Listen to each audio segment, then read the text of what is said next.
Hey guys, this is Graham from GDG Tattoos and Apparel, and I'm going to do a painting video today where I show you how I paint my flash. It's a technique called spit shading, and I'll tell you what that means in a little bit. This is actually a video request from You Ain't Lexus Baby, and if you haven't seen his videos, he's got a pretty good channel and he is bloody funny, so I'd recommend checking him out. First thing is obviously draw up your design. I've already pre-drawn one for this video, just a couple of roses, and got watercolour paint.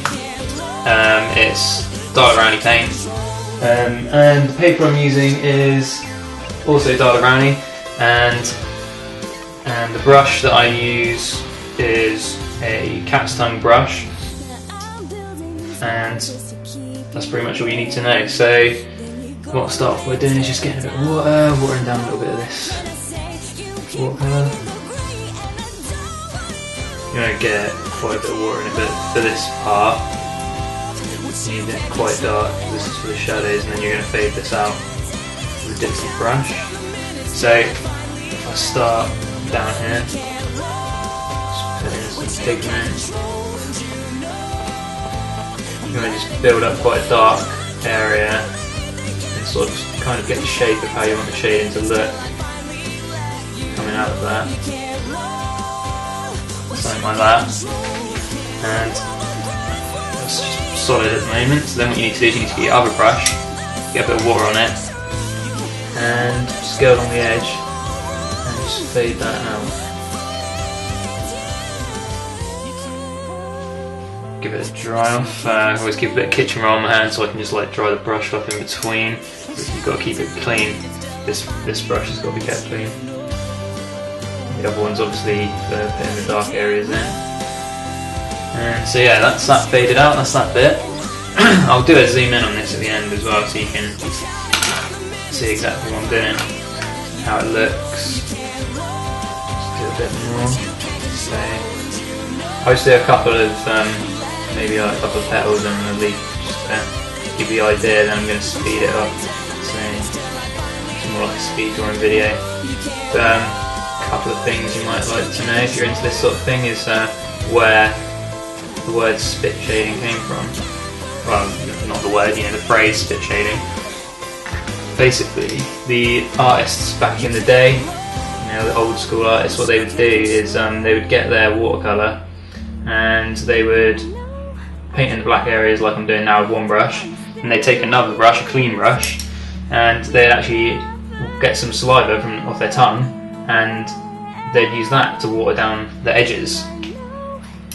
So I thought that was quite an interesting factoid. I thought that was quite cool. And another thing that I found out the other day is that the word tattoo flash, obviously that's a very commonly used expression, you know, it's what everyone calls, if you didn't know, it's what everyone calls you know, tattoo artwork. When you go into a shop and you see those designs, it's called flash. And the reason for that is because they used to well, tattooing was illegal in a lot of places, and like they wouldn't have a proper shop, they would just like be doing it you know, a bit sort of like slyly, and it's a bit of an underground thing. So what they would do, I'm just going to fade this side out a bit more as well. Sometimes you might want to fade things out a bit more. Well, I like to anyway, because I like to keep it soft. But yeah, they used to hang up these designs that they called flash on bits of string, and then so they could take them down in a flash, and that's where the saying comes from. Because if the police came along or anything, they doing something dodgy, they could just pull the whole string down with all their designs on it and run away. So I thought that was pretty cool. So now I'm just watering down right to the edge of this leaf to give it a bit of a sort of shadowy tone right to the edge. And you know, you're getting the idea by now. I'll just do a couple more before I speed it all up. Oh, be careful, I always do that. I wipe my hand over the design and smear it all halfway through, and then but that's the good thing about watercolour there, is you can just, you know, wipe it all off. Just, if you make a mistake, just get some water down the area where the mistake is, and then dab it with kitchen roll, and it will pretty much just completely come off.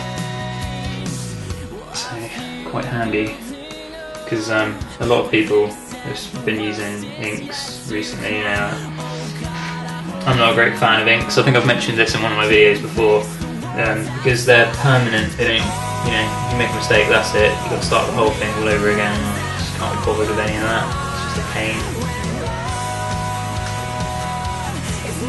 Switching the brushes again to the clean brush. Just remember, you got to keep this clean, because otherwise you're just going to have water everywhere. I mean, murky water everywhere, and it won't look very good. You won't get very smooth gradients going out to the edge. And you want to use a lot of water on this brush as well. Not too much, you don't want to like drown it, but a fair bit, because it'll make it easier to blend.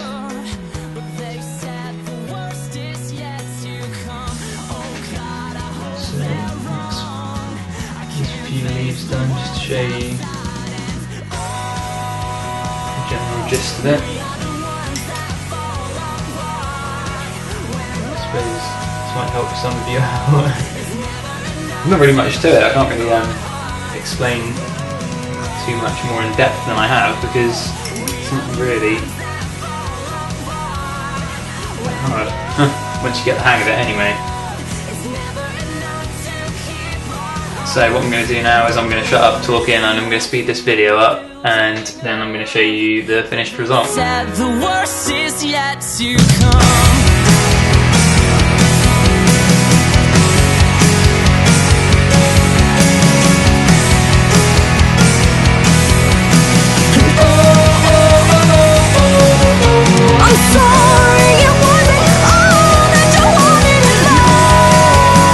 I will say, another thing that I will just quickly mention is sometimes if you need to watercolour, you might get this. I've just got it even.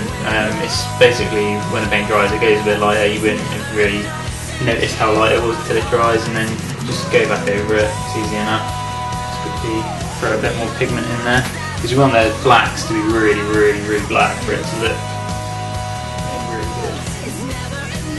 And another couple of things I was going to mention that I forgot to say earlier actually is the reason I'm helping, you know, I don't mind helping out people that want to request stuff, but it's because Josh is actually his name, you're in Let's Baby. He's actually trying to look for an apprenticeship at the moment, and he said that he wanted some help, you know, learning how to paint flash more. So he came in and gave him some advice on how to improve his artwork a bit, and you know, do nicely painted sheets of flash, and so that's why he wanted me to make this video, and that's awesome. It's good to see someone that's actually trying to get into an apprenticeship rather than thinking, oh, do you know what, I'm going to take the easy way, I'm just going to tattoo my friends in my bedroom. Like, it's not the best way to get into it. I mean, if I'm being honest, I actually did that for a little bit before I went and got my apprenticeship, but then I realised it was stupid, and then I stopped. I mean, you'll find a hell of a lot of the biggest artists actually started off tattooing at home, because yeah, it is a hard industry to get into, and I think, you know, everyone sort of understands that, but with hard work you can do it. You just got to keep working your artwork, because I mean, the main thing people want to see when you're going for an interview, if it's actually a good shot, is they'll want to see how good your artwork is, and that's all they really care about, because they're going to train you to do the tattoo of it. I mean, that's more of a trade than an art. You know, you need the initial art to be able to become a tattoo artist, because obviously you're going to be drawing designs up for people every day. You're going to be, you know, the stencil might come off, that happens every now and again, and you're going to need to just freehand it back in. So, you know, it's things like that. You need to be good at art, so any reputable good shop won't be bothered about whether you've tattooed your mates at home and whether you can start tattooing quickly. They'll be bothered about how good your artwork is, and any shop that doesn't care about that isn't really worth having an apprenticeship in anyway. So, you know, try and keep to the good shops. You know, an apprenticeship isn't just an apprenticeship. Just like a tattoo isn't just a tattoo. You know, you can get a good tattoo, you can get a bad tattoo. Same with apprenticeships. You can get an apprenticeship with someone really crappy, and they'll teach you a load of bad habits, and it's actually probably better off, and you'd be better off not doing it. just have a look around people's artwork before you go. Then again, my old boxing weren't great. But, you know, he taught me, got my foot in the door, and then I just went and did my own thing. In the end, I went and opened my own shop, and yeah, the rest is history, really. Anyway, I'm rabbiting on, so I'm going to shut up again now, and hopefully I won't think of anything else to say before the end. Well, actually, yeah, there is another thing I want to say. When you are doing areas that are close together and they've got water on, like say this part in here, that's still wet. So if I went and painted black all in there, the black would actually run into the light area. So you've got to wait for bits to dry before you do the parts next to it. And I think that is actually everything I've got to say. So, right, speed drawing time again. I'm seeing the sparks. I've waited on a second chance. I've waited. You were spinning around and threw my hands in the dark. With my feet off the ground, I'm seeing the sparks. I've waited on a second chance. Waited on a second chance. If you're feeling it now, let me know from the start. We don't have to come down till the world falls apart. I've waited on a second chance. I've waited on a second chance. Bring me home. I never felt so broken and alone. I'll let the sky swallow me whole as I head out on my own.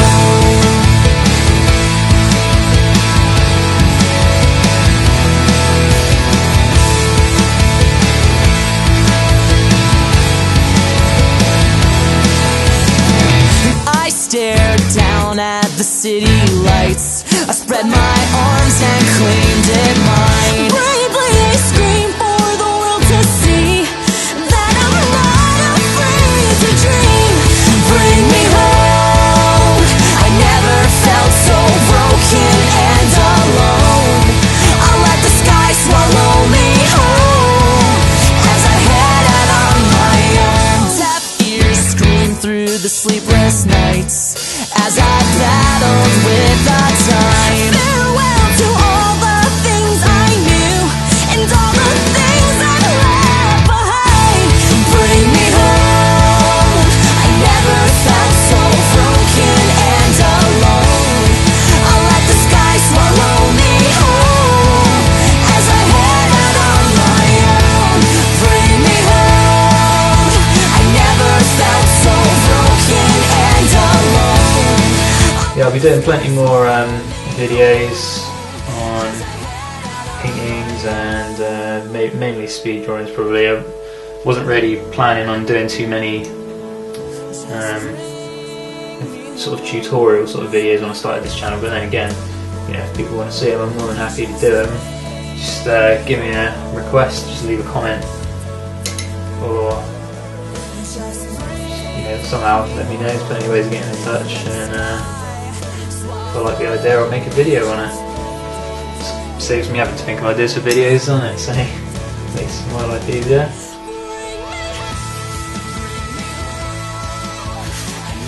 I think I'm going to call that one done.